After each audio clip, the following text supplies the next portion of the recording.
ಸ್ವಲ್ಪ ಜನ ಲೇಟಾಗಿ ಬಂದಿದ್ದೀರಾ ಟ್ರಾಫಿಕ್ಕಿಂದ. ಓಕೆ, ಬೇಸಿಕಲಿ ಇವತ್ತಿನ ಸೆಮಿನಾರ್ ಏನಿದೆ, ಯಾರ್ಯಾರು ನೀಟ್ ಕ್ಲಿಯರ್ ಮಾಡಿರ್ತೀರಾ, ಕ್ಲಿಯರ್ ಮಾಡಿರೋರಿಗೆ ಮಾತ್ರ ಆಯಿತಾ. ಕ್ಲಿಯರ್ ಮಾಡಿಲ್ಲ ಅಂತ ಹೇಳಿದ್ರು ಬೇರೆ ಬೇರೆ ಆಪ್ಷನ್ಸ್ಗಳನ್ನು ಕೊಡ್ತೇನೆ. ಸೊ ವಿದ್ಯಾಲೋಕ ಸಂಸ್ಥೆ ಕಳೆದ 10 ವರ್ಷಗಳಿಂದ ನಾವು ಸ್ಟೆಮ್ ಮತ್ತು ಮ್ಯಾನೇಜ್ಮೆಂಟ್ ಪ್ರೋಗ್ರಾಮ್ ಮುಖಾಂತರ ಬಹಳಷ್ಟು ಜನ ವಿದ್ಯಾರ್ಥಿಗಳನ್ನು ಹೊರದೇಶಕ್ಕೆ ಕಳಿಸ್ಕೊಟ್ಟಿದ್ದೇವೆ. MBBS ಪ್ರೋಗ್ರಾಮ್ನ ನಾವು ಕಳೆದ ವರ್ಷನೇ ಸ್ಟಾರ್ಟ್ ಮಾಡಿದ್ದು. ಏನಕ್ಕೆ ಅಂತ ಹೇಳಿದ್ರೆ ನನಗೆ ಕೆಲವೊಂದಷ್ಟು ಕ್ಲಾರಿಟಿಗಳಿರಲಿಲ್ಲ. ಸುಮಾರು 10 ವರ್ಷಗಳಿಂದ ನಾನು ಬೇರೆ ಬೇರೆ ದೇಶಗಳನ್ನು ತಿರುಗಿ ನಮ್ಮ ವಿದ್ಯಾರ್ಥಿಗಳಿಗೆ ಅಸಿಸ್ಟೆನ್ಸ್ ಕೊಡ್ತಾ ಬಂದಿದ್ದೇನೆ.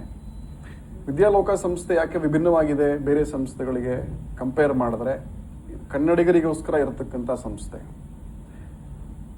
ಮತ್ತು ಮಿನಿಸ್ಟ್ರಿ ಆಫ್ ಎಕ್ಸ್ಟರ್ನಲ್ ಅಫೇರ್ಸ್ ಕಡೆಯಿಂದ ಲೈಸೆನ್ಸ್ ಪಡೆದಿರತಕ್ಕಂತಹ ಸಂಸ್ಥೆ.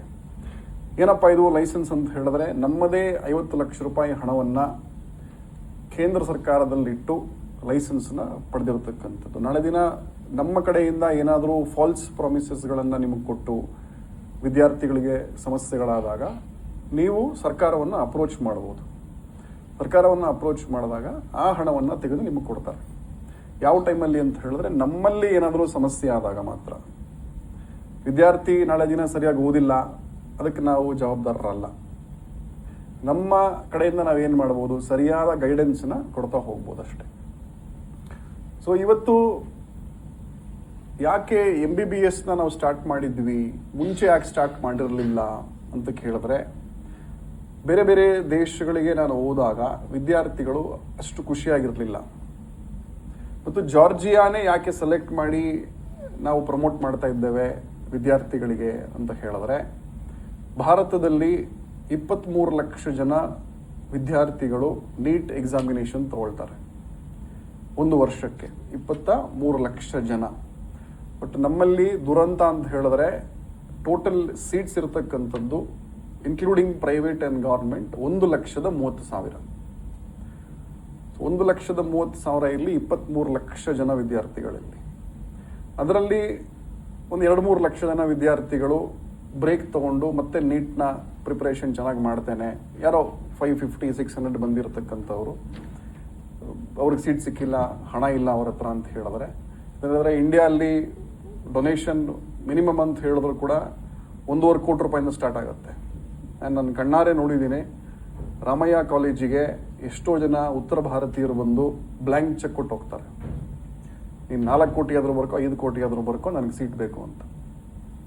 4 ಕೋಟಿ ರೂಪಾಯಿ 5 ಕೋಟಿ ರೂಪಾಯಿ ಕೊಟ್ಟಿರತಕ್ಕಂತಹ ವಿದ್ಯಾರ್ಥಿ ಎಷ್ಟರ ಮಟ್ಟಿಗೆ ಅವನು ಒಳ್ಳೆಯ ಡಾಕ್ಟರ್ ಆಗ್ತಾನೆ? ಒಬ್ಬ ಎಥಿಕಲ್ ಡಾಕ್ಟರ್ ಆಗ್ಲಿಕ್ಕೆ ಸಾಧ್ಯನೇ ಇಲ್ಲ. ಪ್ರಸ್ತುತ ಆಲ್ಮೋಸ್ಟ್ 50% ಆಫ್ ದಿ ಹಾಸ್ಪಿಟಲ್ಸ್ ಇವತ್ತೇನಿದೆ ಅಲ್ಲಿ ಎಲ್ಲ ಡಾಕ್ಟರ್ಗಳಿಗೂ ಕೂಡ ಪ್ರೆಷರ್ ಇದೆ. ಡಾಕ್ಟರ್ ಅವರು ನಿಯತ್ತ ಕೆಲಸ ಮಾಡಬೇಕಂತ ಹೇಳಿದ್ರು ಕೂಡ ಮ್ಯಾನೇಜ್ಮೆಂಟ್ ಬಿಡೋದಿಲ್ಲ.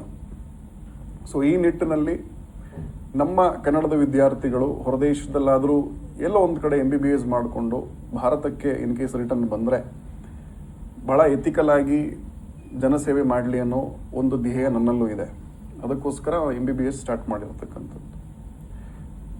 ಬಹಳ ಟ್ರಾನ್ಸ್ಪರೆಂಟ್ ಆಗಿ ನಾವು ಪ್ರೊಸೆಸ್ನ ಮಾಡ್ತೇವೆ, ಟ್ರಾನ್ಸ್ಪರೆಂಟ್ ಆಗಿ ವಿಚಾರಗಳನ್ನು ಹೇಳ್ತೇವೆ. ಜಾರ್ಜಿಯಾ ಯಾಕೆ, ಉಜ್ಬೇಕಿಸ್ತಾನ್ ಯಾಕೆ ಬೇಡ, ರಷ್ಯಾ ಯಾಕೆ ಬೇಡ ಅಂತ ಕೇಳ್ತಾ ಹೋದಾಗ ಹಲವಾರು ಸಮಸ್ಯೆಗಳನ್ನು ವಿದ್ಯಾರ್ಥಿಗಳು ಎದುರಿಸ್ತಾ ಬರ್ತಾರೆ. ಜಾರ್ಜಿಯಾ ಏನಕ್ಕಪ್ಪ ಅಂತ ಹೇಳಿದ್ರೆ ಯುರೋಪಿಯನ್ ಕಂಟ್ರಿ. ಯುರೋಪಲ್ಲಿ MBBS ಮಾಡಿದ್ದೀರಾ ಅಂತ ಹೇಳಿದ್ರೆ ಅದಕ್ಕೆ ವ್ಯಾಲ್ಯೂ ಜಾಸ್ತಿ ಇರುತ್ತೆ. ಮತ್ತು ನಮ್ಮ ವಿದ್ಯಾರ್ಥಿಗಳು ಏನಿರುತ್ತಪ್ಪ ಅಂತ ಹೇಳಿದ್ರೆ, ಬೇರೆ ದೇಶಗಳಲ್ಲಿ MBBS ಮಾಡಿ ಇಂಡಿಯಾಗೆ ಬಂದಾಗ FMGE ಅಥವಾ ನೆಕ್ಸ್ಟ್ ಎಕ್ಸಾಮ್ನ ನಾವು ಕ್ಲಿಯರ್ ಮಾಡಲೇಬೇಕು. ಏನಪ್ಪ ಇದು FMGE ನೆಕ್ಸ್ಟ್ ಅಂತ ಹೇಳಿದ್ರೆ, ಒಂದು ಎಂಟ್ರೆನ್ಸ್ ಎಕ್ಸಾಮ್ ಇರುತ್ತೆ. ಈಗ ನಾಳೆ ದಿನ ನಾನು ಬರ್ತೀನಿ, ನಾನು ಫಿಲಿಪೀನ್ಸಲ್ಲಿ MBBS ಮಾಡ್ಕೊಂಡು ಬಂದಿದ್ದೀನಿ, ನಿಮ್ಮ ಮಗನಿಗೆ ಆಪರೇಷನ್ ಮಾಡ್ತೀನಿ ಅಂದರೆ ನೀವು ಒಪ್ಕೊಳ್ತೀರಾ? ಯಾರೂ ಒಪ್ಪೋದಿಲ್ಲ. ಸೊ ಸರ್ಕಾರದ ವತಿಯಿಂದ ಹೇಳ್ತಾರೆ, ನೀನು ನಮ್ಮ ಪ್ರಜೆಗಳಿಗೆ ಟ್ರೀಟ್ಮೆಂಟ್ ಕೊಡಬೇಕಂತ ಹೇಳಿದ್ರೆ ನೀನು ಒಬ್ಬ ಡಾಕ್ಟರ್ ಅಂತ ಪ್ರೂವ್ ಮಾಡಿ ನನಗೆ. ಹೆಂಗೆ ಪ್ರೂವ್ ಮಾಡ್ತೀಯಾ? ಒಂದು ಎಕ್ಸಾಮಿನೇಷನ್ ತಗೊಳ್ತೀರಾ. ಯಾವುದೇ ಆಗಲಿ, ಒಂದು DL ಬೇಕು ಅಂತ ಹೇಳಿದ್ರು ಕೂಡ ನೀವು ಅವ್ನು ತೋರಿಸ್ಬೇಕಲ್ಲ, ನನ್ನ ಗಾಡಿ ಓಡ್ಸೋಕ್ಕೆ ಬರುತ್ತೆ ಅಂತ. ಸೊ ಅದೊಂದು ಎಂಟ್ರೆನ್ಸ್ ಎಕ್ಸಾಮ್ ಅಷ್ಟೇ, ಇನ್ನೇನಿಲ್ಲ. ಅದು 300 ಮಾರ್ಕ್ಸ್ನ ಕ್ವಶನ್ಸ್ ಆಗಿರುತ್ತೆ. ಎಕ್ಸಾಮ್ ಆಗಿರುತ್ತೆ. ಅದರಲ್ಲಿ 150 ಕ್ವಶನ್ಸ್ಗಳಿಗೆ ನೀವು ಆನ್ಸರ್ ಮಾಡಿದ್ರೆ ನೀವು ಕ್ಲಿಯರ್ ಮಾಡ್ತೀರಾ ಅಷ್ಟೇ. ಅದು ಎಕ್ಸಾಮಿನೇಷನ್ ಸ್ವಲ್ಪ ಮಾಡ್ರೇಟ್ ಆಗಿರುತ್ತೆ, ಅತಿ ಟಫ್ ಏನಿರಲ್ಲ. ಬಟ್ ಇವತ್ತು FMG ಕೂಡ ಕ್ಲಿಯರ್ ಮಾಡ್ತಕ್ಕಂಥವ್ರು, ಹೊರದೇಶದಲ್ಲಿ MBBS ಮಾಡಿ ಭಾರತಕ್ಕೆ ಮರಳಿದವರು FMG ಕ್ಲಿಯರ್ ಮಾಡೋದು ಕೂಡ ಪ್ರತಿ 100 ವಿದ್ಯಾರ್ಥಿಗಳಿಗೆ 20 ರಿಂದ 30 ಜನ ಮಾತ್ರ ಕ್ಲಿಯರ್ ಮಾಡ್ತಾರೆ. ನಾನು ಅಬ್ರಾಡಲ್ಲಿ MBBS ಮಾಡಿದ ತಕ್ಷಣ ನಾನು ಡಾಕ್ಟರ್ ಆಗ್ತೀನಿ ಅಂತಲ್ಲ, ಇವರೇ ಡಾಕ್ಟರ್. ಬಟ್ ಪ್ರಾಕ್ಟೀಸ್ ಮಾಡ್ಬೇಕಂತ ಹೇಳಿದ್ರೆ FMG ಕ್ಲಿಯರ್ ಮಾಡಬೇಕು. ಅದರಲ್ಲಿ ಕ್ಲಿಯರ್ ಮಾಡ್ತಕ್ಕಂಥವ್ರು ಓಪನ್ ಆಗಿ ಹೇಳ್ತಾನೆ 30 ರಿಂದ 40 ಜನ ಮಾತ್ರ, ಅಂದರೆ ಮ್ಯಾಕ್ಸಿಮಮ್ ಅಷ್ಟೇ ಮಾಡ್ತಕ್ಕಂಥದ್ದು. ಇನ್ನು 60 ಜನ ಏನು ಮಾಡಬೇಕು? 6 ವರ್ಷ ಅವ್ರು MBBS ಮಾಡಿ ಲೋನ್ ತಗೊಂಡು ಹೋಗಿರ್ತಾರೆ. ಈ ಒಂದು ಕಾಳಜಿ ನನ್ನಲ್ಲಿತ್ತು. ಈ ಕಾರಣಕ್ಕೋಸ್ಕರ ನಾನು MBBS ಕೈ ಹಾಕಿರಲಿಲ್ಲ. ನನ್ನಿಂದ ಒಬ್ಬ ಹುಡುಗನ ಭವಿಷ್ಯ ಹಾಳಾಗಬಾರ್ದು. ಬಟ್ ಜಾರ್ಜಿಯಾಗೆ ಹೋದಾಗ ನಾನು ಕೆಲವು ಪ್ರಶ್ನೆಗಳಿಗೆ ಉತ್ತರವನ್ನು ಕಂಡುಕೊಂಡೆ. ಜಾರ್ಜಿಯಾ ಅಲ್ಲಿ ನೀವು ಸ್ಟಡೀಸ್ ಮಾಡಿದಾಗ ಬೇರೆ ಬೇರೆ ದೇಶಗಳ ಗೇಟ್ ಓಪನ್ ಆಗುತ್ತೆ ನಿಮಗೆ. ಈಗ ನಿಮ್ಮ ಮಗ ಅಥವಾ ಮಗಳು MBBS ಮಾಡಿ ನಮ್ಮ ಇಂಡಿಯಾಗೆ ಬಂದರೆ FMG ಕ್ಲಿಯರ್ ಮಾಡಿದ ನಂತರ ಸಂಬಳ ಎಷ್ಟು ಸಿಗುತ್ತೆ ಸರ್? ಪ್ರಸ್ತುತ ಒಬ್ಬ ಡಾಕ್ಟರ್ಗೆ ತಿಂಗಳಿಗೆ ಸಂಬಳ 1 ಲಕ್ಷದಿಂದ 1,20,000 ಮೇಲೆ ಸಿಗಲ್ಲ. MBBSಗೆ ಹೇಳ್ತಿರೋದು, MD ಬೇರೆ. ಬಟ್ ಬೇರೆ ಬೇರೆ ದೇಶಗಳಿಗೆ ಹೋಗಿ ಕೆಲಸ ಮಾಡಿದಾಗ ಜಾಸ್ತಿ ದುಡ್ಕೊಂಡ್ಬರ್ಬೋದು. ಬಟ್ ಒಂದು ಪ್ರಾಬ್ಲಮ್ ಇಲ್ಲಿ ಏನಾಗುತ್ತೆ ಅಂತ ಹೇಳಿದ್ರೆ, ಎಸ್ಪೆಷಲಿ ನಮ್ಮ ಕನ್ನಡದ ಪೇರೆಂಟ್ಸ್ಗಳಲ್ಲಿ ನನ್ನ ಮಗ ಅಥವಾ ನನ್ನ ಮಗಳು ನನ್ನ ಕಣ್ಮುಂದೆ ಇರಬೇಕು. ಈ ಸೆಲ್ಫಿಶ್ನೆಸ್ನ ಬಿಟ್ಬಿಡಿ. ಸುಮಾರು 10 ವರ್ಷಗಳಿಂದ ನಾವು ಸಂಸ್ಥೆ ನಡೆಸ್ತಾ ಇದ್ದೇವೆ. ಕೆಲವರೆಲ್ಲ ನನ್ನ ಹತ್ರ ಬರ್ತಾರೆ, ಅವರಿಗೆಲ್ಲ 44-45 ವರ್ಷ ಆಗಿರುತ್ತೆ. ಸರ್, ನನಗೂ ಕೂಡ ಅಬ್ರಾಡಿಗೆ ಹೋಗಬೇಕು, ಈಗ AI ಇಂದ ನನ್ನ ಜಾಬ್ ಹೋಗಿದೆ, ಇಲ್ಲ ಬೇರೆ ಬೇರೆ ಕಾರಣಾಂತರಗಳಿಂದ ಜಾಬ್ ಹೋಗಿದೆ. ಬಟ್ ನನಗೂ ಕೂಡ 20 ವರ್ಷದ ಹಿಂದೆ ಅವಕಾಶ ಇತ್ತು US ಹೋಗೋಕ್ಕೆ, ಅಮೇರಿಕಾ ಬೇರೆ ಎಲ್ಲೋ ಹೋಗೋಕ್ಕೆ. ಬಟ್ ನಮ್ಮ ಅಪ್ಪ ಅಮ್ಮ ಬಿಟ್ಟಿಲ್ಲ. ಬಟ್ ಪ್ರಸ್ತುತ ನಮ್ಮ ಅಪ್ಪ ಅಮ್ಮನೇ ಇಲ್ಲ. ಬಟ್ ನಾನು ಇವಾಗ ಜಾಬ್ ಇಲ್ಲದೆ ಸಾಯ್ತಾ ಇದ್ದೀನಿ. ಅದೇ ನಾನು ಅವತ್ತು ನಮ್ಮ ಅಪ್ಪ ಅಮ್ಮನನ್ನು ಕಳಿಸಿದ್ರೆ 20 ವರ್ಷದ ಹಿಂದೆ ನಾನು ಸೆಟ್ಲ್ ಆಗಿಬಿಡ್ತಾ ಇದ್ದೆ. ಸೊ ಈ ಪ್ರಾಬ್ಲಮ್ ಇದೆಯಲ್ಲ, ಇದು ಭಾಗಶಃ ನಮ್ಮ ಕನ್ನಡದ ಪೇರೆಂಟ್ಸ್ಗಳಲ್ಲಿದೆ. ನಿಮ್ಮ ಮಗ ಅಥವಾ ಮಗಳು ಬೆಂಗಳೂರಲ್ಲಿದ್ದರೂ ಡಾಕ್ಟ್ರೇ, ಅಮೆರಿಕಲ್ಲಿದ್ದರೂ ಡಾಕ್ಟ್ರೇ, ಎಲ್ಲಿದ್ದರೂ ಡಾಕ್ಟ್ರೇನೆ. ಎಂಡ್ ಆಫ್ ದ ಡೇ ಏನು ಮಾಡಬೇಕು? ಇಲ್ಲಿ ಬಂದು ತಿಂಗಳಿಗೆ 1 ಲಕ್ಷ ಸಂಪಾದನೆ ಮಾಡೋ ಬದಲು ಬೇರೆ ಬೇರೆ ದೇಶಗಳಿಗೆ ಹೋಗಿ ಒಂದು 10 ಕೋಟಿ 20 ಕೋಟಿ ದುಡ್ಡು ಮಾಡಿ 10 ವರ್ಷದಲ್ಲಿ ಬಂದು ಭಾರತದಲ್ಲಿ ಆಸ್ಪತ್ರೆ ನಿರ್ಮಾಣ ಮಾಡಿದ್ರೆ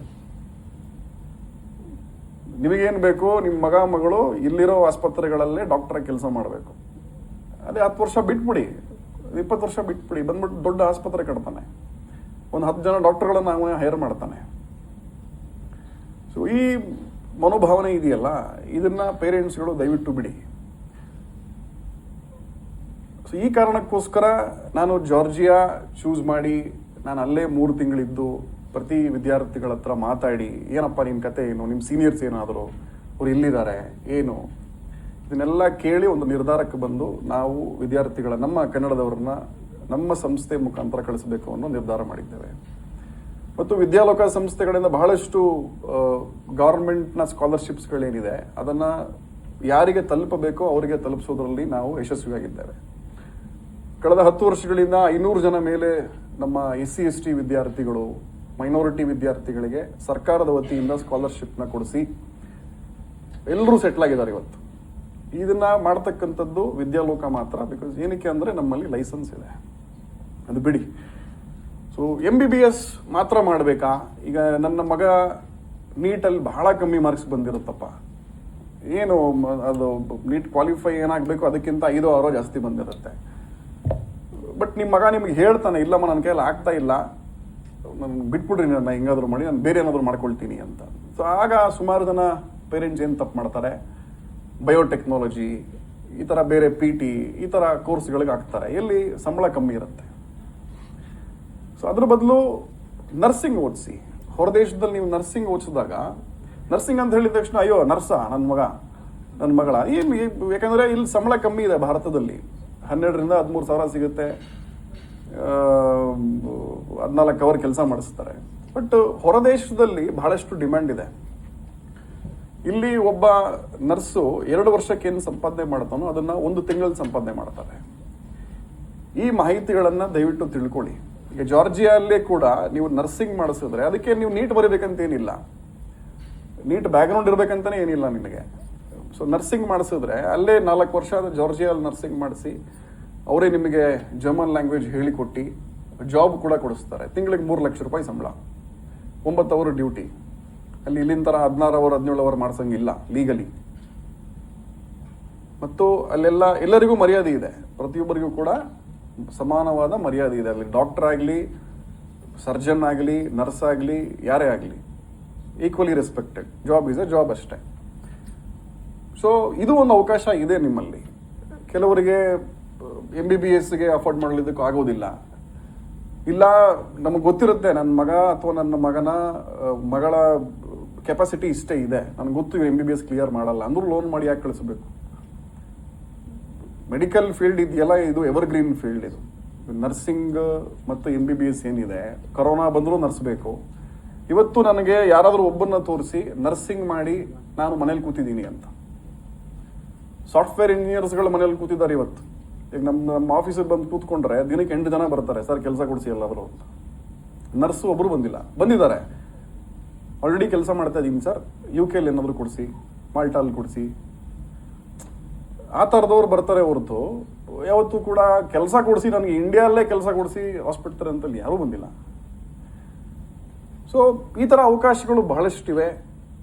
ಸೊ ವಿದ್ಯಾರ್ಥಿಗಳನ್ನು ದಯವಿಟ್ಟು ಮೆಡಿಕಲ್ ಫೀಲ್ಡಲ್ಲೇ ಮುಂದುವರಿಸಿ. ಈಗಾಗಲೇ ಅವರು PCMB ತೊಗೊಂಡಿದ್ರೆ ಮೆಡಿಕಲ್ ಫೀಲ್ಡಲ್ಲೇ ಮುಂದುವರಿಸಿ. ಭಾರತದಲ್ಲಿ ಆಗಿಲ್ಲ FMG, ನೀಟ್ ತುಂಬ ಬಂದಿಲ್ಲ ಅಂತ ಹೇಳಿದ್ರೆ 4 ಕೋಟಿ 5 ಕೋಟಿ ಏನಕ್ಕೆ ಕೊಡ್ತೀರಾ? ನಾಳೆ ದಿನ ಅವನು, ನನಗೆ ಭಯ ಆಗತ್ತೆ ಹೋಗೋಕ್ಕೆ ಅಲ್ವಾ. ಏನೋ 1-2 ಕೋಟಿ ಕೊಟ್ಟು ಡೆಂಟಲ್ ಮಾಡಿಸಿದ್ರೆ ಅವನಿಗೆಲ್ಲ ಹಲ್ಲು ಕಿತ್ತಾಕ್ಬಿಡ್ತಾನೆ. ಸೊ ಈ ಥರದ್ದು ಬೇಡ.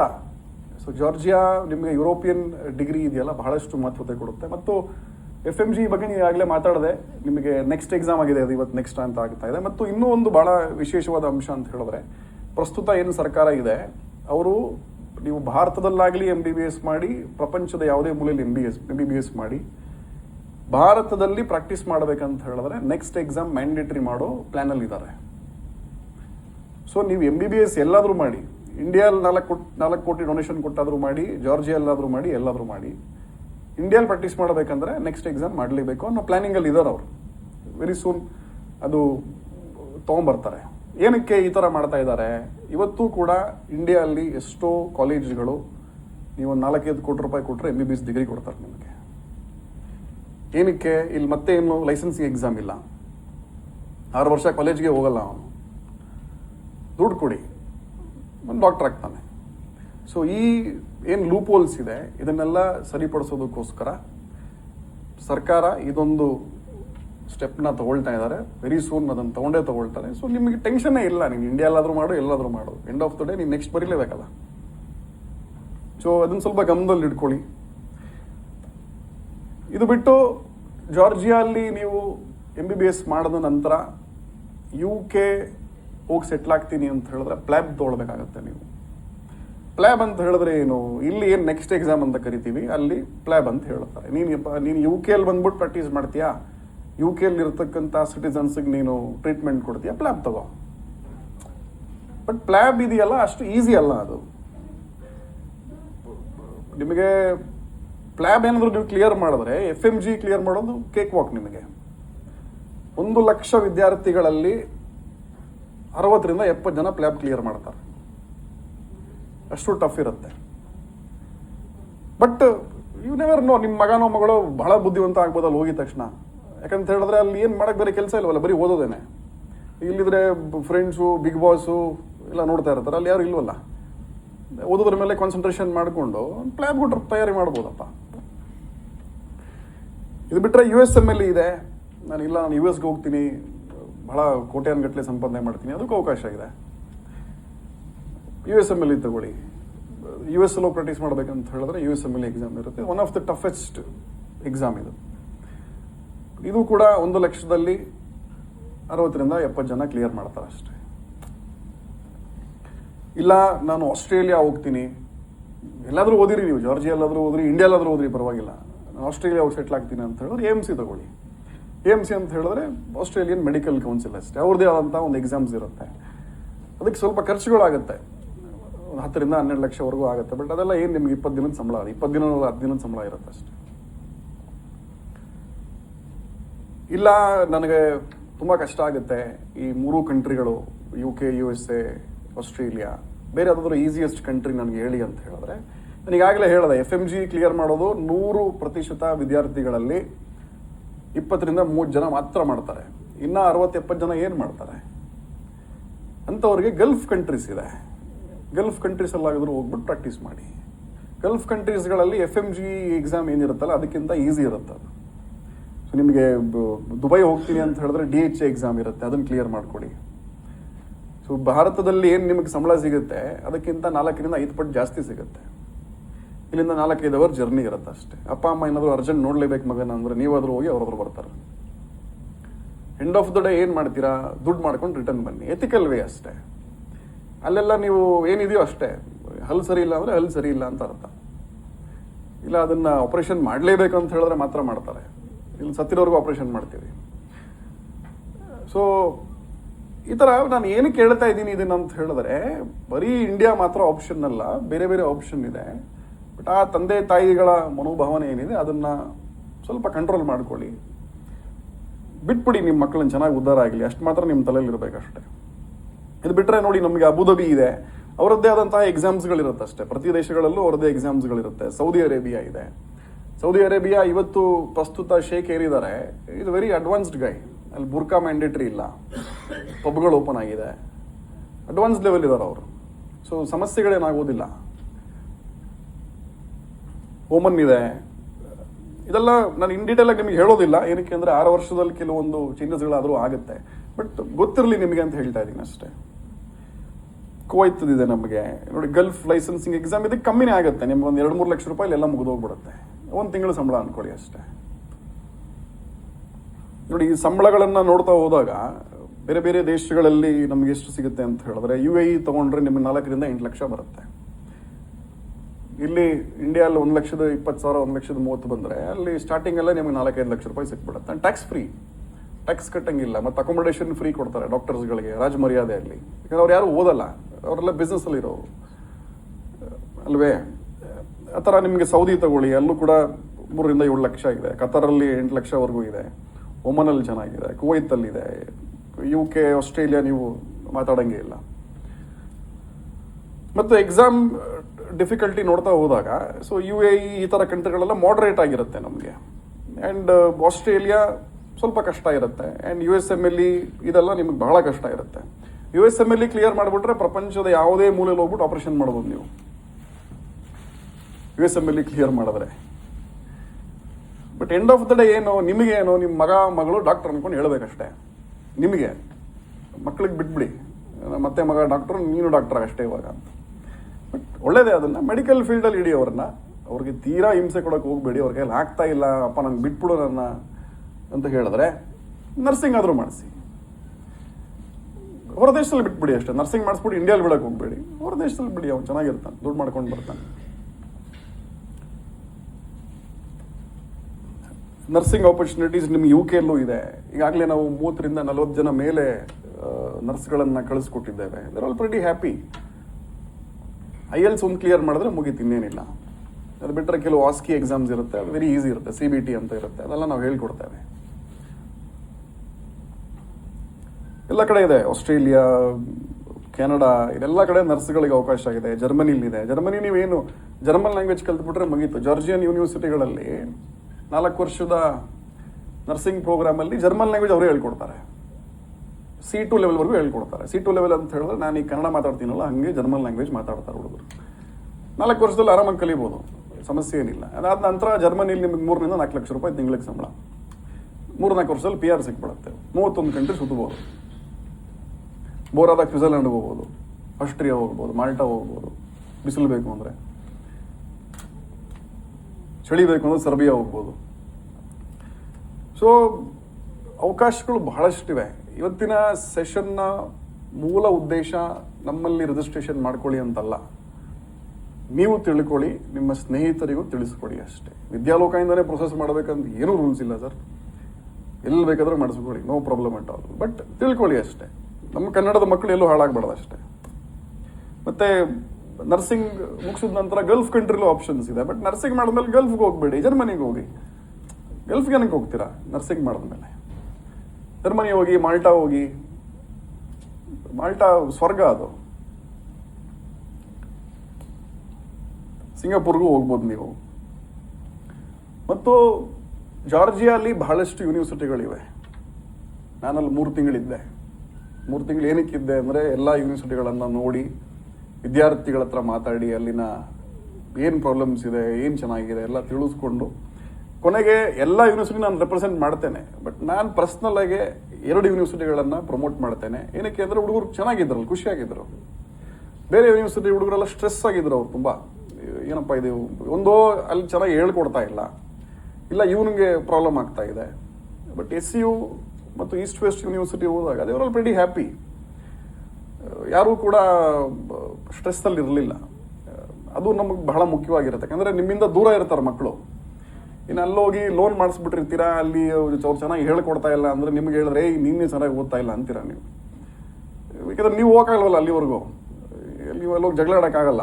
ಅದಕ್ಕೆ ನೀವು ಓದು ಕರೆಕ್ಟಾಗಿ ನೀನು ಅಂತೀರ ಅಷ್ಟೇ. ಬಟ್ ಇದನ್ನೆಲ್ಲ ನೋಡಿ SU ಯೂನಿವರ್ಸಿಟಿ ಏನಿದೆ ಬಹಳ ಚೆನ್ನಾಗಿದೆ ಯೂನಿವರ್ಸಿಟಿ, ರೆಕಗ್ನೈಸ್ಡ್ ಯೂನಿವರ್ಸಿಟಿ. ಮತ್ತು ಈಸ್ಟ್ ವೆಸ್ಟ್ ಯೂನಿವರ್ಸಿಟಿ ಚೆನ್ನಾಗಿದೆ. ನಿಮಗೆ ಈ 2 ಯೂನಿವರ್ಸಿಟಿಯನ್ನು ನಾವು ಪ್ರಮೋಟ್ ಮಾಡ್ತಾ ಇದ್ದೇವೆ, ಹುಡುಗರು ಚೆನ್ನಾಗಿದ್ದಾರೆ ಅಂತ. ಫೀಸ್ನ ವಿಚಾರಕ್ಕೆ ಬಂದಾಗ ಬರ್ಕೊಳ್ಳಿ, ಒಂದು ರಫ್ ಐಡಿಯಾ ಕೊಡ್ತೀನಿ ನಾನು ನಿಮಗೆ. ಓವರ್ ಆಲ್ ಫೀಸ್ ಏನಿದೆ MBBSಗೆ ನಿಮಗೆ SU ಅಲ್ಲಿ 28 ಲಕ್ಷ ಆಗುತ್ತೆ 6 ವರ್ಷಕ್ಕೆ. 28 ಲಕ್ಷ ಒಟ್ಟಿಗೆ ಕಟ್ಟೋದಿಲ್ಲ, ಸೆಮಿಸ್ಟರ್ ವೈಸ್ ಕಟ್ತಾ ಹೋಗ್ತೀರಾ.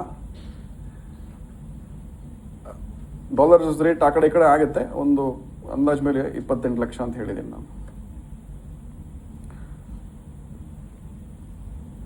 SU ಅಲ್ಲಿ ನರ್ಸಿಂಗ್ ಮಾಡ್ತೀನಿ ಅಂತ ಹೇಳಿದ್ರೆ 13.5 ಲಕ್ಷ ಆಗುತ್ತೆ 4 ವರ್ಷಕ್ಕೆ.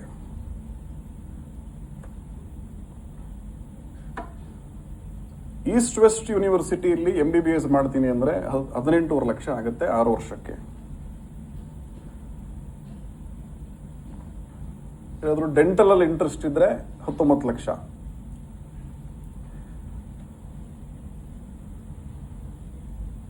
ಸೊ ಇದು ಟ್ಯೂಷನ್ ಫೀಸ್ ಬಗ್ಗೆ ಬರ್ಕೊಂಡಿದ್ದೀರಾ.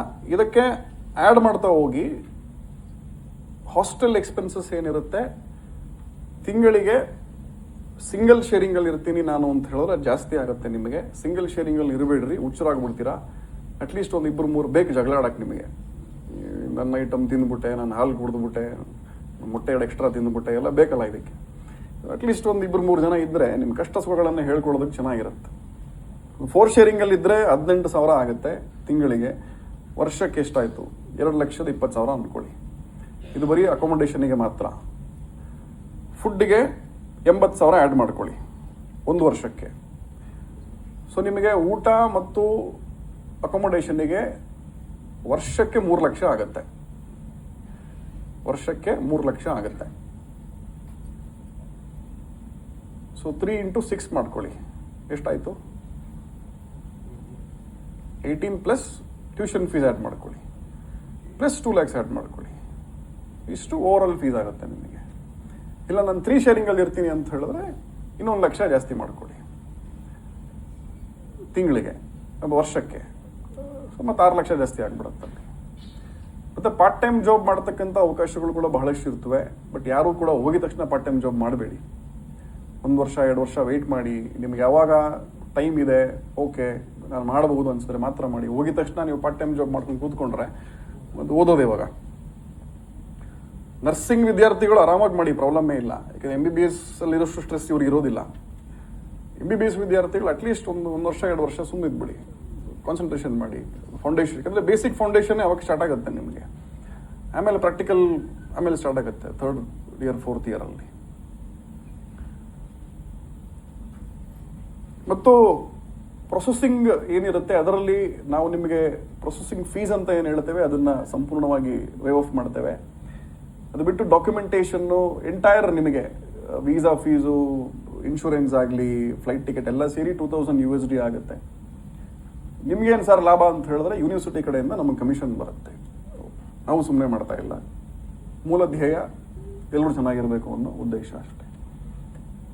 ಇಲ್ಲ ಬೇರೆ ಕಡೆ ಕಮ್ಮಿ ಕೊಡ್ತಾ ಇದ್ದಾರೆ ಸರ್ ಅಲ್ಲೇ ಮಾಡ್ತೀನಿ, ನೋ ಪ್ರಾಬ್ಲಮ್. ಅದು 50+ GST ಆಗುತ್ತೆ, ಅದು ಕಟ್ಟಂಗಿಲ್ಲ. ಬೇರೆ ಅದರಲ್ಲೇ ಬೇರೆದು ಅದು ಡಾಕ್ಯುಮೆಂಟೇಶನ್ ಫೀಸು ಮತ್ತೆ ಎಂಟೈರ್ ನಿಮ್ಮ ಫ್ಲೈಟ್ ಟಿಕೆಟ್ ಎಲ್ಲ ಆಗುತ್ತೆ. ಅದು 1.8 ವರೆಗೂ ಆಗುತ್ತೆ. 1.8 ನೀವು ರೀಚ್ ಆಗೋವರೆಗೂ ಆಗ್ತಕ್ಕಂಥ ಎಕ್ಸ್ಪೆನ್ಸಸ್.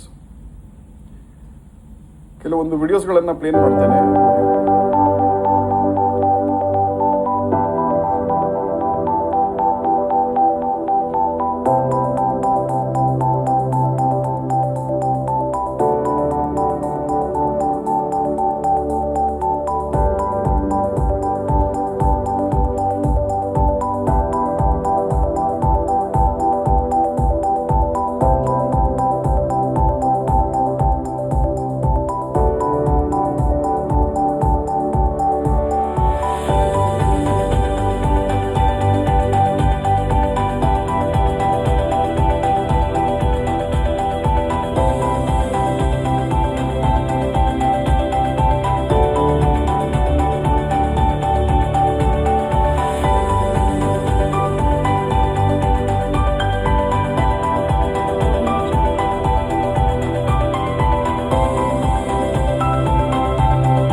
ಒನ್ ಇಯರ್ ಇಂಟರ್ನ್ಶಿಪ್ ಇರುತ್ತಲ್ಲ.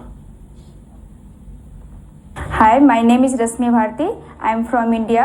I am a student of SU Georgia National University. The clinical science training which provided to us is very good. So I highly recommend SU to all upcoming students.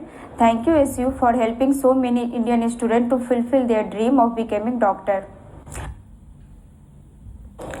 Hello, I'm Zara from India. I'm a first semester medical student of Georgia National University. The curriculum of over here is one of the best. It's the only university in Georgia with an integrated USMLE and MCI based syllabus. Hi, my name is Lakshmi. I'm from India. I'm the student of Georgia National University. The quality of education in SU is very good. The facilities and infrastructure and especially the faculty are very supportive. Hi, my name. ಇಲ್ಲ, ಕೆಲವು ನಮ್ಮ university ವಿಸಿಟ್ಗಳ images ಅಷ್ಟೇ.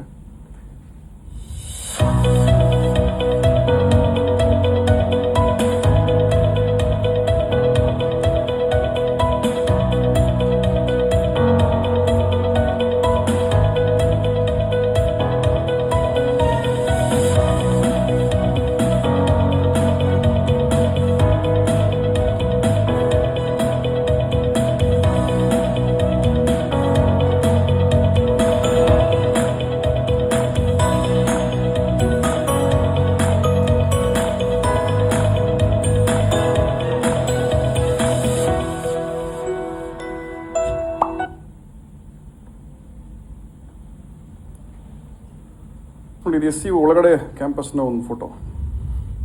Hostel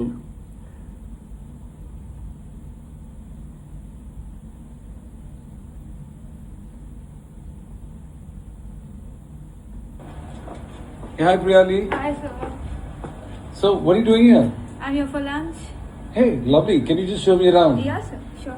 hostel ಯಾವ ರೀತಿ ಇರುತ್ತೆ ಅಂತ safety ನೋಡಿ. Uh-huh. Oh, that's wonderful. That really kind of slows down a lot of things. Great. Just show me around, please.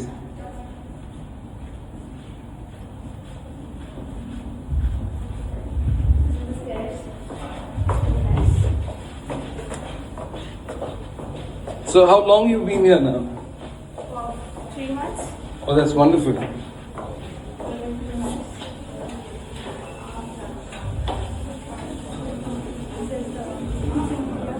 The mess. Okay.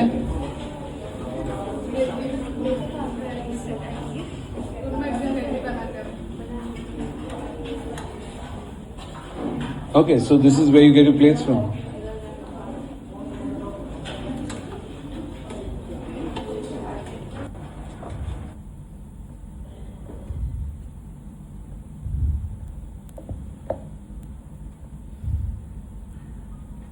ಮಂಗಳೂರಲ್ಲಿ ಕೂಡ ಒಂದು ಬ್ರಾಂಚ್ ಬರುತ್ತೆ ಒಂದು 2 ಮಂತ್ಸಲ್ಲಿ. ಇಟ್ಸ್ ಓಕೆ, ನೀವೆಲ್ಲ ಬೆಂಗಳೂರಿನವರು. ಪ್ರಶ್ನೆಗಳೇನಿದ್ರೆ ಕೇಳಿ ಸರ್. ಸೆಪ್ಟೆಂಬರಲ್ಲಿ ಸ್ಟಾರ್ಟ್ ಆಗುತ್ತೆ. 2 ಇಂಟೇಕ್ ಇದೆ ಬೇಸಿಕಲಿ ಜಾರ್ಜಿಯಾಗೆ, ಸೆಪ್ಟೆಂಬರ್ ಮತ್ತು ಮಾರ್ಚ್ ಇಂಟೇಕ್ ಇದೆ.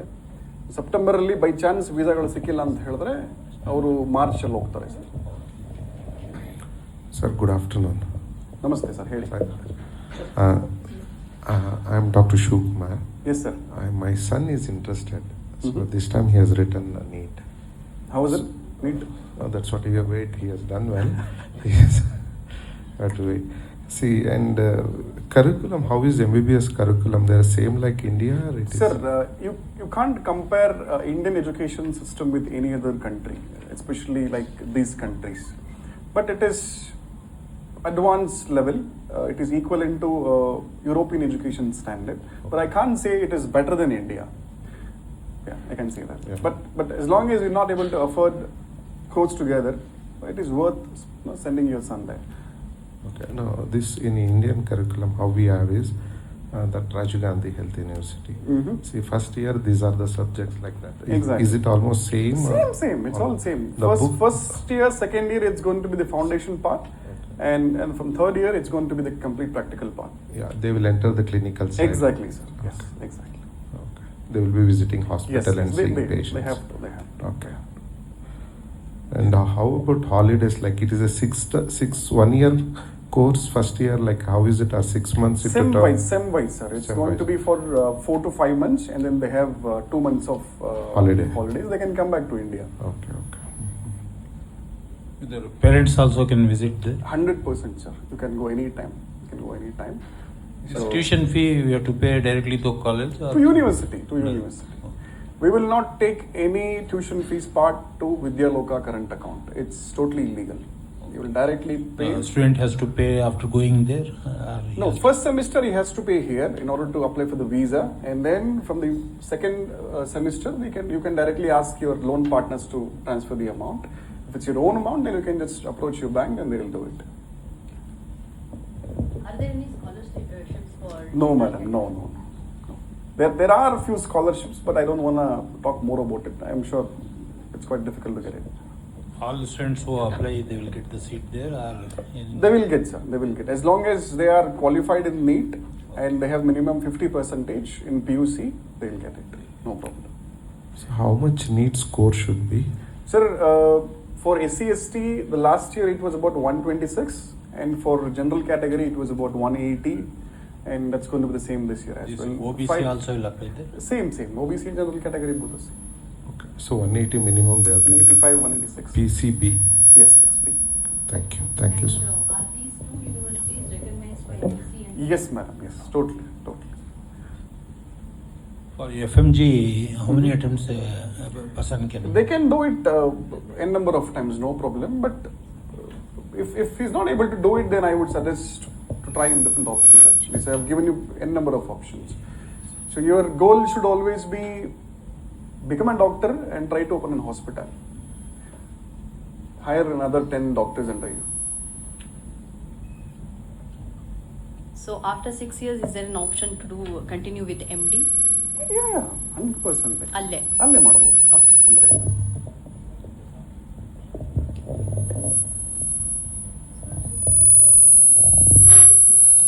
It's really good in SCU.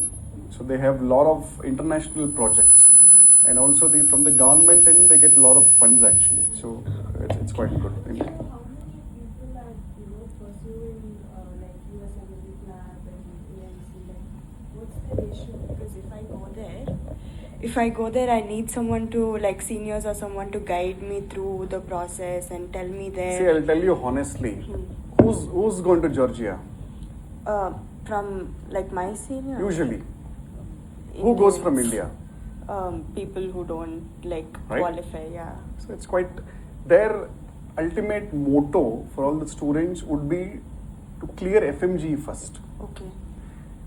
and then USMLE they will think of it. So out of 1,000 students, only 5 to 6 will be planning for that, because the student who has got about 180, 200 in NEET, you think he can compete with USMLE?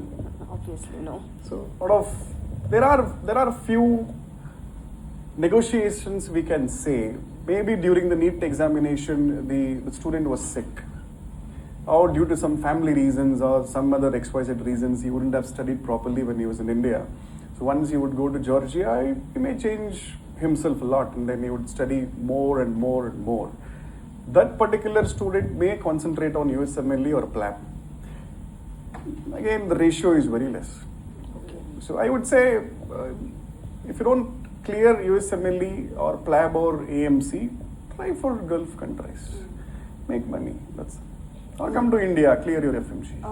Is there like cadavers there, or is it purely just tech? Like, do they give us cadavers to practice on, or is it just tech? They do give cadavers. They do? Because I heard that it goes against their human policy or something like that. No. In SCU they give. They do, okay. So that add on to that question again, would they support the student from the first year for these MLEs if they are very keen? USMLE? On, Sir, USMLE is basically not free of cost. No, In that case is- if student wants, yeah. so they will support. Okay. But students would usually start preparing for that from 3rd or 4th year actually. Okay. At least they'll support. They do support, but it's again you will have to pay more for No, PLAB that or is- USMLE. fee will be but there FMG, it's totally free of cost. Thank you.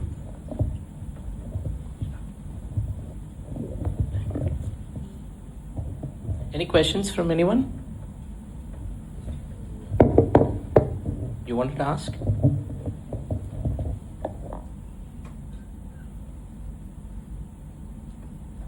All clear? Did you guys talk to loan department as well? We have a team, dedicated team. So it's called Gandhan. The company name is Gandhan. So they have tie-up with more than 30-40 banks actually. So they will act as a bridge between you and banks. So we will talk to you for a few minutes.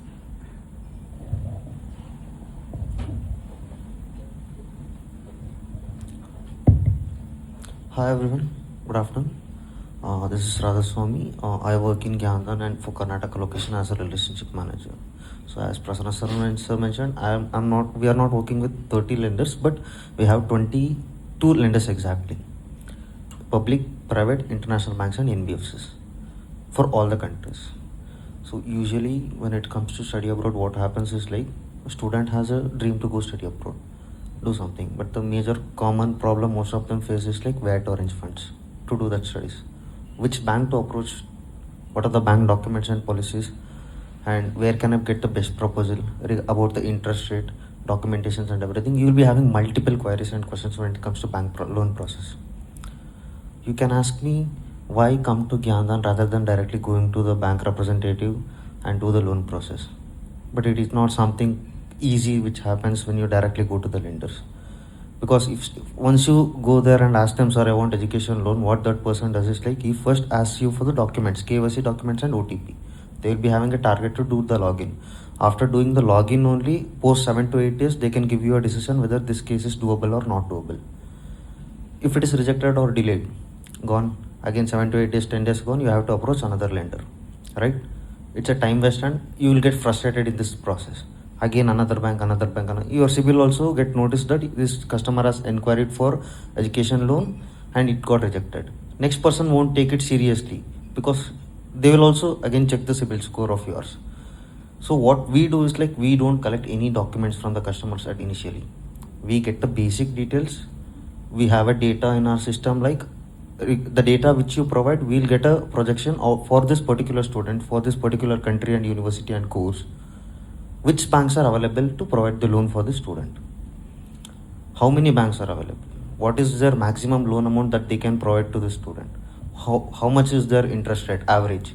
And how will be your repayment structure? Whether you have to pay right from this moment after getting the loan from next month or after completion of your education. All the details will be given to you upfront.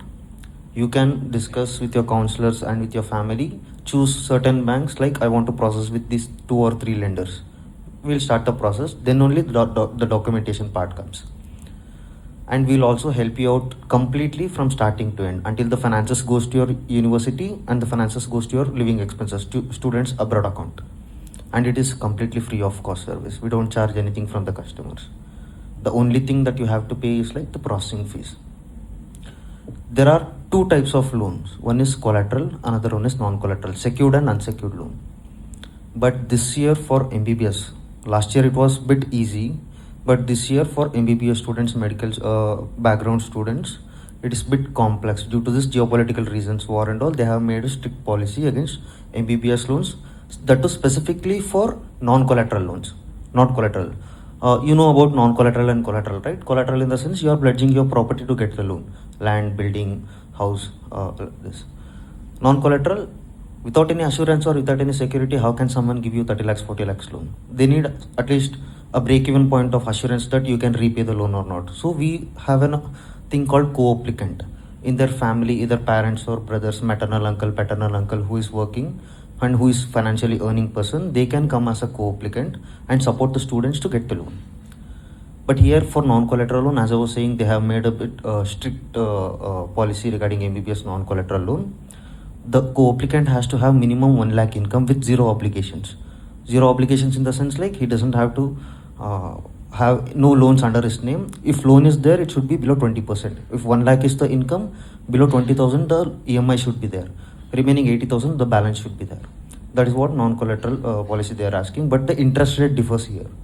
Why? Because no public lenders. I work with 5 public lenders: SBI, Union Bank, Bank of Baroda, Punjab National Bank and Canara Bank. All these 5 public lenders are not doing non-collateral loan for MBBS. Other courses, masters, engineering, they are doing. But private lenders, the interest rate goes like 10.5, 10.25 above. Again, NBFCs, finance companies, goes 11.5% above. The repayment will be immediate. Once you get the loan, immediately you have to start either simple interest, only interest you have to pay, or you have to pay complete EMI from right next month itself. The student doesn't have any time to make his arrangements or something. But when it comes to collateral loan, it's a very easy and you will get 6 to 7 benefits from the bankers, because we'll forget about all these private lenders and public NBFCs. Directly we can approach SBI, Union Bank, Canara Bank. The benefit there is like the interest rate is very much low. At 8% you can get the loan in collateral. And also another added thing here is like there is no compounding interest. If they tell you today it's 8%, until you clear the loan it's 8% only. It doesn't change. And the student will get complete moratorium. Moratorium in the sense like until completion of his education plus 6 months or 1 year, he doesn't have to pay anything. Completely zero. After that only you can start the repayment. Total 6 years time will be given to you if you are going with collateral. Along with that, a Vidya Lakshmi portal, government sponsorship will be given to the students if he is going with collateral. 30% subsidy. Assume 30 lakhs is the loan amount. 7.5 lakhs payment, a loan repayment will be made from the government. 30% subsidy will be given to students.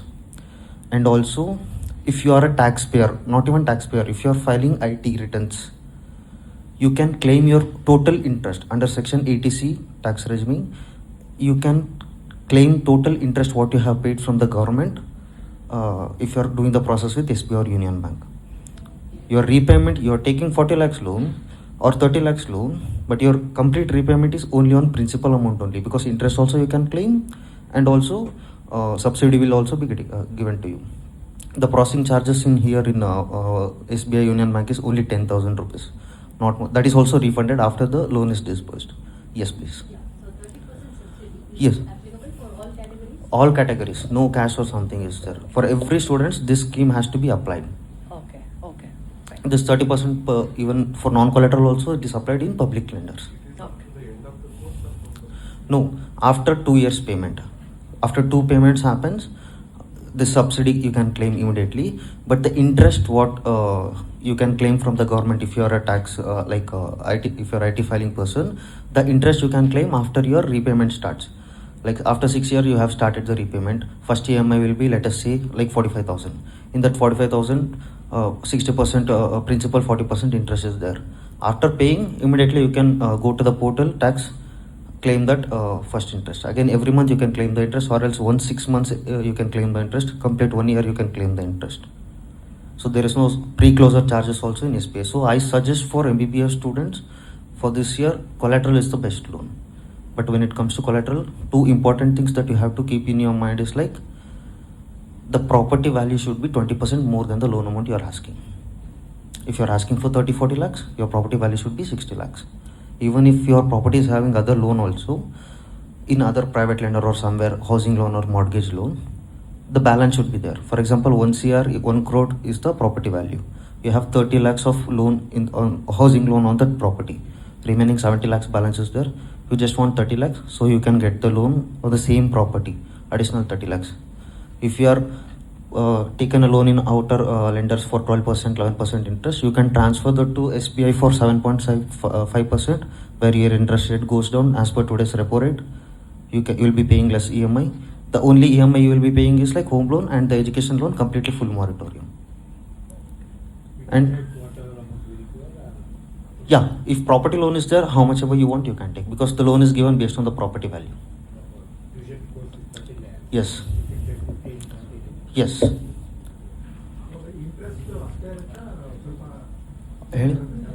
Interest ಅನ್ನೋದು sir, ಅದು 7 to 8 aspects ಮೇಲ್ಗಡೆ calculate ಆಗುತ್ತೆ. But SBIಲಿ ನೀವೇನಾದರೂ property ಮೇಲ್ಗಡೆ loan ಮಾಡಿಸ್ತಿದ್ರೆ 8% ಇಂದ ಹಿಡಿದು 8.4% ಒಳಗಡೆ ಮಾಡಿಕೊಡಿಸ್ತೀವಿ. ಅದಕ್ಕಿಂತ ಜಾಸ್ತಿ ಹೋಗೋದಿಲ್ಲ. ಯಾಕಂದರೆ ಅದಕ್ಕಿಂತ ಜಾಸ್ತಿ ಹೋದರೆ ನಾನ್ ಕೊಲೆಟ್ರಲ್ ಲೋನ್ ಆಪ್ಷನ್ ಥರನೇ ಬರುತ್ತೆ, ಸ್ಲೈಟ್ಲಿ ಡಿಫ್ರೆನ್ಸ್ ಇರೋದಿಲ್ಲ. ಸೊ ಅದಕ್ಕೆ ನಿಮಗೆ ಏನಾದರೂ ಸಿಬಿಲ್ ಇಶ್ಯೂಸ್ ಇತ್ತು, ಪ್ರಾಬ್ಲಮ್ಸ್ ಇತ್ತು ಅಂತ ಏನಾದ್ರು ಇತ್ತು ಅಂತಂದರೆ ಏನೋ 0.1%, 0.25% ಜಾಸ್ತಿ ಮಾಡ್ಬೋದು 8% ಮೇಲ್ಗಡೆ. ಬಟ್ ಇದು ಮಾತ್ರ ನಿಮಗೆ ಕಂಪ್ಲೀಟ್ಲಿ ಚೇಂಜ್ ಆಗೋದಿಲ್ಲ. ಲೋನ್ ಟೆನ್ಯೂರ್ ಈಗ 15 years 12 years ಟೆನ್ಯೂರ್ ಅಂತ ಕೊಡ್ತಾರೆ. ಆ ಕಂಪ್ಲೀಟ್ ಟೆನ್ಯೂರು ಇವತ್ತು 8% ಅಂದರೆ 8% ಇರುತ್ತೆ. ಅದೇ ಪ್ರೈವೇಟ್ ಬ್ಯಾಂಕ್ಸಲ್ಲಿ NBFCs ನೀವು ಲೋನ್ ತೊಗೊಂಡ್ರೆ 10%, 12%, 11% ಲೋನ್ ಕೊಟ್ಟರು ಅಂತಂದರೆ, ನಾಳೆ ರೆಪೋ ರೇಟ್ ಚೇಂಜ್ ಆಯಿತು ನೆಕ್ಸ್ಟ್ ವರ್ಷ, ಇಂಡಿಯನ್ ಎಕಾನಮಿ ಡಿಪೆಂಡ್ ಆಗೋದು ರೆಪೋ ರೇಟ್ ಮೇಲ್ಗಡೆ. ಅಲ್ಲಿ ಚೇಂಜ್ ಆಯಿತು ಅಂದರೆ ಇಲ್ಲಿರೋ ಎಲ್ಲ ಲೋನ್ಸು ಇಂಟ್ರೆಸ್ಟ್ ರೇಟ್ ಚೇಂಜ್ ಆಗುತ್ತೆ. ನಿಮಗೆ ಗೊತ್ತಿರಲ್ಲ ಅದು. ನಾನು 10%ಗೆ ಕಟ್ತಿರ್ತೀನಿ ಅನ್ಕೊಂಡಿರ್ತೀರ, EMIನೂ ಸೇಮ್ ಇರುತ್ತೆ, ಬಟ್ ಒಳಗಡೆ ನಿನ್ನ ಇಂಟ್ರೆಸ್ಟ್ ಜಾಸ್ತಿ ಆಗಿರುತ್ತೆ. ಸೊ ಅದಕ್ಕೆ ಪಬ್ಲಿಕ್ ಲೆಂಡರ್ಸು ನಾನು ಸಜೆಸ್ಟ್ ಮಾಡ್ತೀನಿ ಕೊಲೆಟ್ರಲ್ ಇತ್ತು ಅಂತಂದರೆ. For MBBS this many benefits are there if you are going with a collateral. Yeah, land should be there. If it is a land site plot, it should have compound or fencing. And the property should be under municipal, not some grama panchayat property, ಗ್ರಾಮ ಠಾಣಾ property ಇರಬಾರ್ದು. ಈ ಖಾತೆಯಿಂದ ಈ ಖಾತೆ convert ಆಗಿರೋ ಪ್ರಾಪರ್ಟಿನೇ ಇರಬೇಕು. B ಖಾತಾ ಪ್ರಾಪರ್ಟಿ ಇತ್ತಾ, ಅವಾಗ SBIನ ಮರ್ತೋಬೇಕು, ಯೂನಿಯನ್ ಬ್ಯಾಂಕ್ನ ಮರ್ತೋಬೇಕು. ಪ್ರೈವೇಟ್ ಲೆಂಡರ್ NBFCಸಲ್ಲಿ ಸೇಮ್ ಪ್ರಾಪರ್ಟಿಯಲ್ಲೇ ಮಾಡ್ಬೋದು, ಬಟ್ ಈ ಬೆನಿಫಿಟ್ಸ್ ಏನೂ ಇರೋದಿಲ್ಲ. 9%ಗೆ ಪ್ರೈವೇಟ್ ಲೆಂಡರ್ ಕೊಡ್ತಾರೆ, ಬಟ್ ಈ ಟ್ಯಾಕ್ಸ್ ಬೆನಿಫಿಟ್ಸು, ಸಬ್ಸಿಡಿ ಇದೇನು ಸಿಗೋದಿಲ್ಲ ನಿಮಗೆ. ಈ ಖಾತೆಯಿಂದ ಈ ಖಾತೆ ಕನ್ವರ್ಟ್ ಆಗಿರೋ ಪ್ರಾಪರ್ಟಿ ಇತ್ತು ಅಂತಂದರೆ SBI ಯೂನಿಯನ್ ಬ್ಯಾಂಕು ಈಸಿಯಾಗಿ ಮಾಡ್ಬೋದು ವಿತ್ ಆಲ್ ದಿಸ್ ಬೆನಿಫಿಟ್ಸ್. ಮನೆ ಬಿಲ್ಡಿಂಗ್ ಆಲ್ರೆಡಿ ಕನ್ಸ್ಟ್ರಕ್ಟ್ ಆಗಿರೋ ಕಮರ್ಷಿಯಲ್ ಬಿಲ್ಡಿಂಗ್, ಅಗ್ರಿಕಲ್ಚರ್ ಲ್ಯಾಂಡ್ ಇಡಂಗಿಲ್ಲ. Agriculture land is not accepted this year. Last year it was accepting, but this year agriculture land is not accepting. So any questions? Sure, you can come if you have questions. Yes, please. Yes. So I have a question for you, sir. So I would like to know, I mean, if you can give references who have completed and successfully, ಆ ಥರ references ಬೇಕಾಗಿತ್ತು. So ಕೊಡೋಕ್ಕಾಗತ್ತಾ? Vidyaloka started MBBS last year only. Okay. So it is quite difficult for me to get the details of those who have completed. Okay, at least who is pursuing their... That I can get. So at least one 4 ಜನ. I'll give. Yeah. Okay, thanks.